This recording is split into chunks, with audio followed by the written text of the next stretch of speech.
യഥാർത്ഥത്തിൽ പെണ്ണിന്റെ ഇടം എവിടെയാണ്? അങ്ങനെയാണ് ചോദ്യത്തിന്റെ തുടക്കം. മകളായിരിക്കുമ്പോൾ പോലും ഇത് നിന്റെ വീടല്ല, കെട്ടിച്ചു വിടേണ്ടവളാണ് എന്ന് കേട്ട് വളർന്നു. വിവാഹം കഴിഞ്ഞ് കയറി ചെന്ന വീട്ടിൽ ഇത് നിന്റെ വീടല്ല, നീ വന്നു കയറിയവളാണ്. എന്തെങ്കിലും ഒരു പ്രശ്നം ഉണ്ടാകുമ്പോൾ നീ ഇവിടെ നിന്ന് ഇറങ്ങിപ്പോ, നിന്റെ വീട്ടിൽ പോ എന്ന് ആട്ടി ഓടിക്കും. ജനിച്ചു വളർന്നു സ്വന്തമെന്ന് പറയപ്പെടുന്ന വീട്ടിൽ ചെന്നാൽ നിന്നെ കെട്ടിച്ചയച്ചതല്ലേ, നാണക്കേടുണ്ടാക്കാൻ വന്നതാണോ, ക്ഷമിച്ചു നിന്നൂടെ എന്ന് ചോദിക്കും. എവിടെയാണ് പെണ്ണിന്റെ ഇടം? അതൊരു വല്ലാത്ത ചോദ്യമാണ്. ഈ ഖുർആനിൽ പറയണ്ടല്ലോ, അർരിജാലു ഖവ്വാമുന അലൻ നിസാ.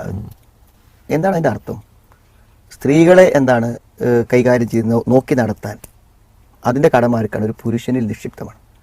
അപ്പോൾ ഒരു സ്ത്രീ അനാഥയല്ല, അവൾക്ക് എപ്പോഴും ഒരു പുരുഷൻ ഉണ്ട്. അപ്പോൾ കല്യാണം കഴിയുന്നവരെ വാപ്പയാണ്. അപ്പോൾ ഇതെന്റെ വീടല്ല അറിയാൻ പറ്റില്ല. അവൾക്ക് ഭക്ഷണം കൊടുക്കേണ്ടത്, സംരക്ഷണം കൊടുക്കേണ്ടത് വാപ്പന്റെ കഴിവ്. ആ വാപ്പ കൊടുക്കുന്ന സൗകര്യങ്ങളിലാണ് അവൾ ജീവിക്കുന്നത്. അത് അവളുടെ വീട് തന്നെയാണ്. ആ വാപ്പയും ഉമ്മയും മരിച്ചാലും അവൾക്ക് അവിടെ എന്തുണ്ട്? ഒരവകാശമുണ്ട്, യാതൊരു സംശയമില്ല. അപ്പോൾ അവൾ വിവാഹം കഴിയുന്നത് വരെ അവളുടെ വീട് എവിടെ തന്നെയാണ്? വിവാഹം കഴിഞ്ഞാലും അവളുടെ വീടാണത്. അത് ആങ്ങളമാർക്ക് ആർക്കെങ്കിലും പങ്കുവെച്ച് അനന്തരാവകാശമായി കൊടുക്കുന്നത് വരെ അവളുടെ വീടാണത്. ഭർത്താവിന് ഡൈവേഴ്സ് ചെയ്യാലോ, അവൾ എങ്ങടെ പോവുക? അവൾ ആ വീട്ടിലേക്കാ തിരിച്ചു പോവുക. ആ വലിയന്റെ അടുക്കിലേക്കാ തിരിച്ചു പോകുക. ആരാണോ വിവാഹം ചെയ്ത് അയച്ചത് അയാളിലേക്ക് തിരിച്ചു പോകും. അതല്ലെങ്കിൽ വാപ്പല്ലെങ്കിൽ ആ വീടിനൊരു നാഥനുണ്ടാകും.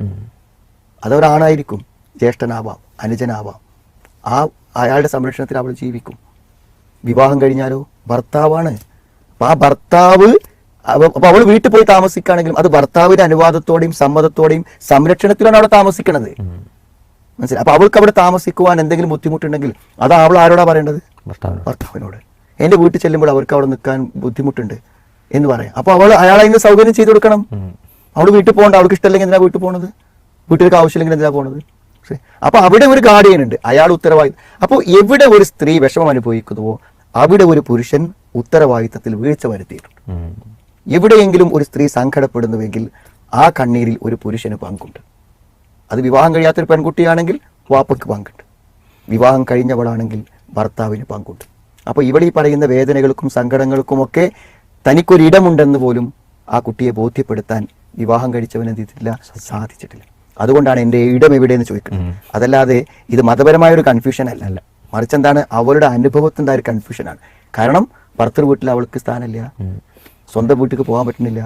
വീട്ടിൽ ജീവിക്കുന്ന കാലത്ത് വാപ്പയും ഉമ്മയും അവളെ ഒരു മകളായി പൂർണ്ണമായും ഇത് നിന്റെ വീടാണ്, നീ ഇവിടെയുണ്ട് എന്നൊരു ഫീലിംഗ് അവൾക്ക് ഉണ്ടാക്കിയിട്ടില്ല. അവിടെയൊക്കെ സംരക്ഷിച്ചവരുടെ നിരുത്തരവാദപരമായ പെരുമാറ്റങ്ങളിൽ നിന്ന് ഉണ്ടായ ചോദ്യമാണിത്. അവൾക്കൊരിടമുണ്ട്, എന്നും അവൾക്കൊരിടമുണ്ട്.